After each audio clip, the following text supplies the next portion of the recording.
Tia the Art Junkie. I'm here with an amazing artist, multi-talented, dynamic Chikin art. How you doing, Chikin? I'm doing. You doing? Yeah. You ready? I'm ready. I'm finna get all up in your business about your art. You paint, you do murals, clothing, shoes, portraits. What can't you do? I don't know yet. You don't know yet?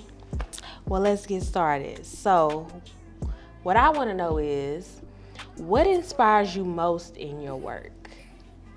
Music, lyrics, words, wordplay,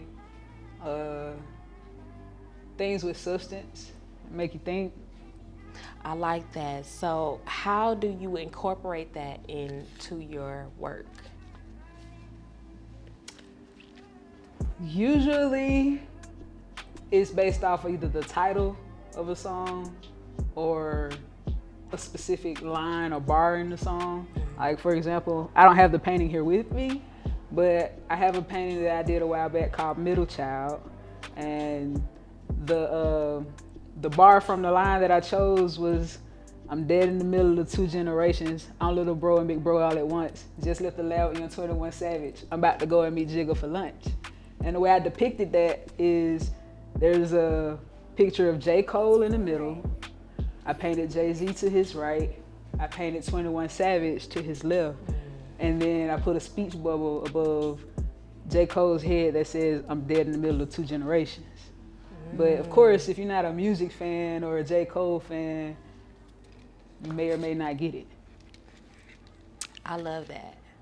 I love that. And I see the artistry in your work because you paint a lot of artists in your work, and I've had the privilege to see a lot of your work, and the way you love music, I can see how it shines in your artwork.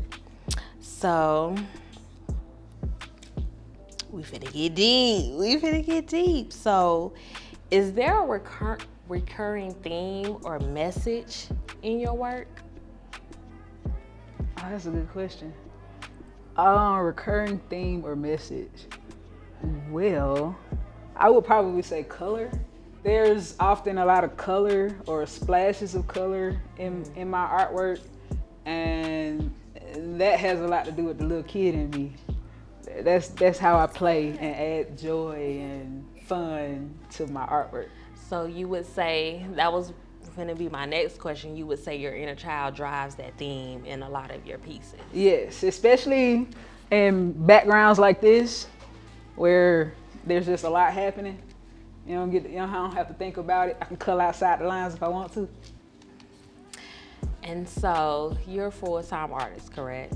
Yes.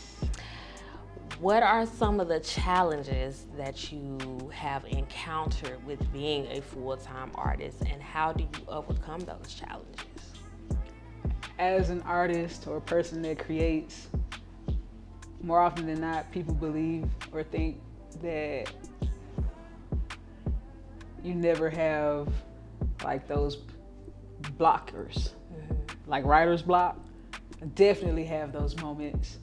And usually the way that I get out of those funks is being around people that I love, being outside in nature, and of course some music.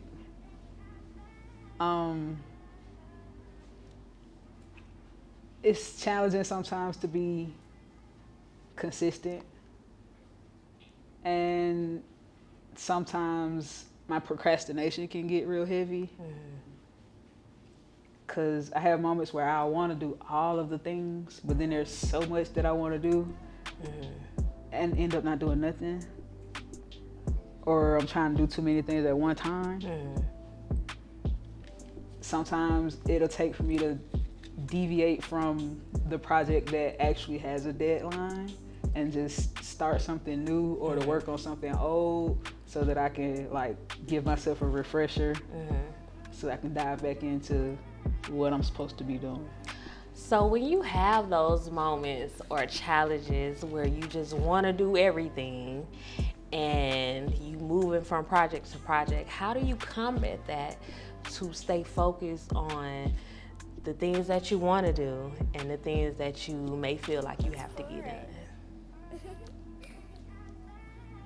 I'll throw on some music and I'll set up multiple easels. The most paintings that I've worked on at one time, at the same time, like literally just going back and forth between each easel, was probably about 5. And sometimes that helps a lot because sometimes it's not that I don't want to paint or I don't want to create or I don't want to work. Sometimes I just have to take a break from that specific project because I might get stuck or I might not like where it is yet or might get a little discouraged, so I have to bounce around to keep my brain and the creativity flowing. Moving, right. So I hear you mention music a lot as it pertains to your creative process.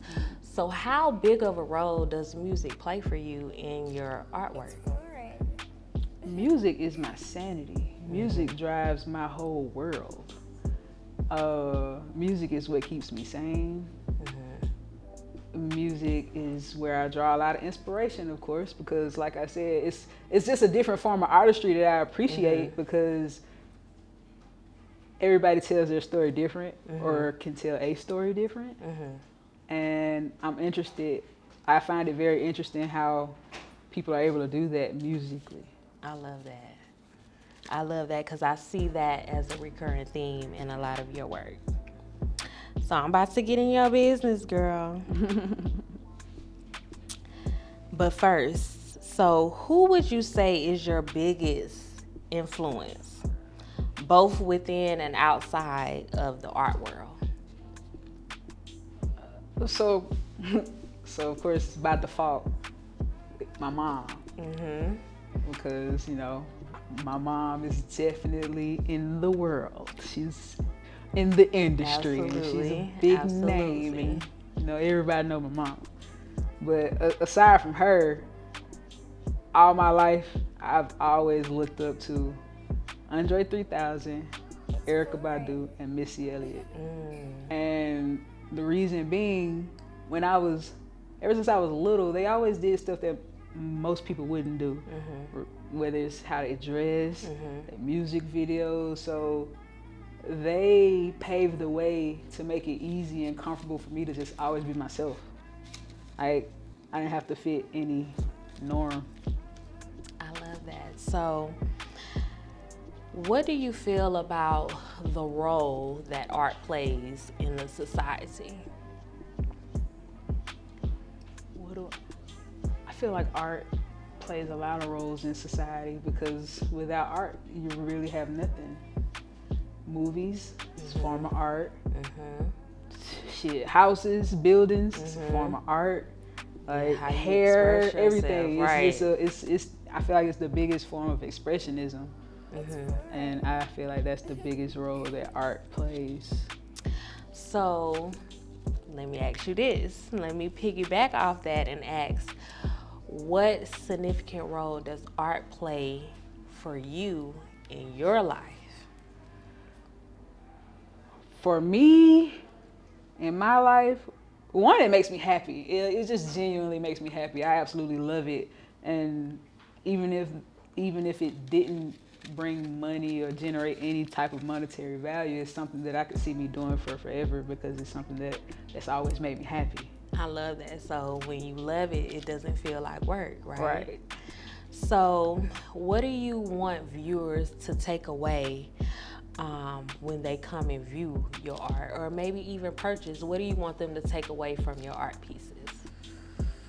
Oh man, probably just be you. There's no wrong way to do it. Like, who can tell you the way to be you other than yourself? I love that. I love that answer. So how long have you been doing art? I've been painting now since the end of 2017. But as a child, I was always drawing. Mhm. I stopped all things art my senior year of high school because I just was discouraged and I didn't do much of anything for almost a decade. And I found my way back to it.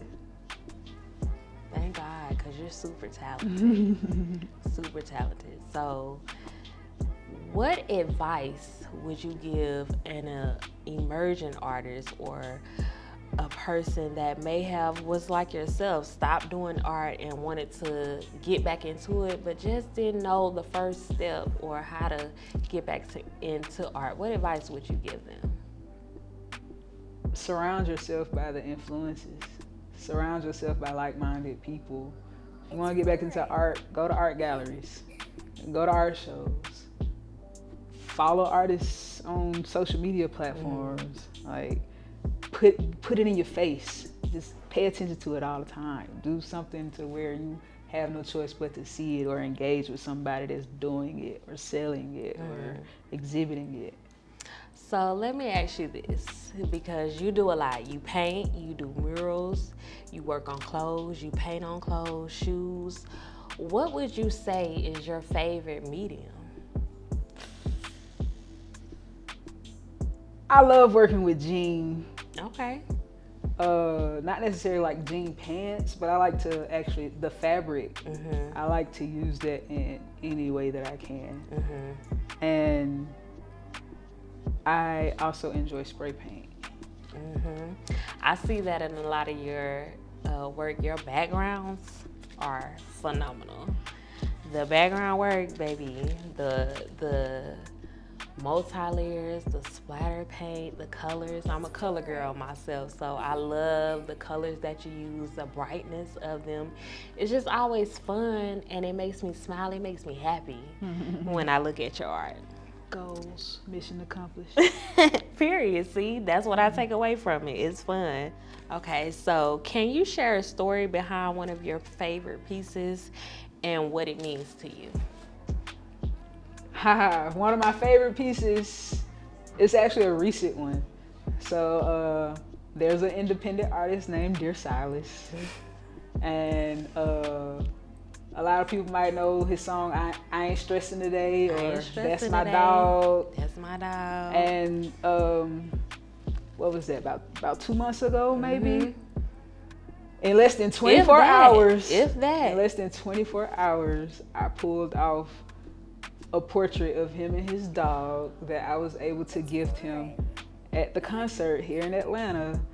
And I was panicking because everything that I was intending to do for the piece was not what was happening. And because I was determined to have something finished to be able to gift him because I'm such a fan, I was forced to relinquish all control. And I did some things that I'd never done before in my artwork, and it turned out dope as hell, and I don't know if I could do it again. And let me just say, I saw that piece. Amazing. I was there, by the way. How did that make you feel as an artist? Like, what feeling did you have when you were able to present him with your art piece? Honestly, I feel like me as an artist, I feel like the artist me, Chikin, was like gone. I was real life fangirling. Yeah, the fan I was real life being a fan, so I Yeah. was more excited at the fact that like I was able to present him with a gift. That I wasn't even really thinking about the fact that it was my art or I did that or anything like that. But now thinking back on it, I'm like, that was a moment. I feel like That was I a could moment. potentially went down as one of his core memories as he's upcoming, as he's rising as an upcoming artist. And as you're rising as well. That's a moment. And it should be celebrated. So, what are your hobbies outside of art? And do those hobbies influence your work? I love to be outside in nature. I am a very big kid. I like to play. I want to do all the fun stuff. I'm a thrill seeker. I don't like heights, but I like to do things at extreme heights. And So yes, I would say it does influence my art because I consider myself to be a free-spirited person. There's not a lot that I say no to in terms of just living or being adventurous, and I feel like that shows in my art. I love that. So tell the people, and me of course, where they can find you on social media if they want to get in contact for commissions or if they want to buy your art. Where can the people find you? All right, you can find me on Instagram and Facebook at Chikin Art. That's CHIKIN Art. And on TikTok, it's Chikin Does It. CHIKINDOESIT. It's Kia the Art Junkie, and you can follow me on Instagram at art_junkie. That's ARTTT_JUNKIEEE.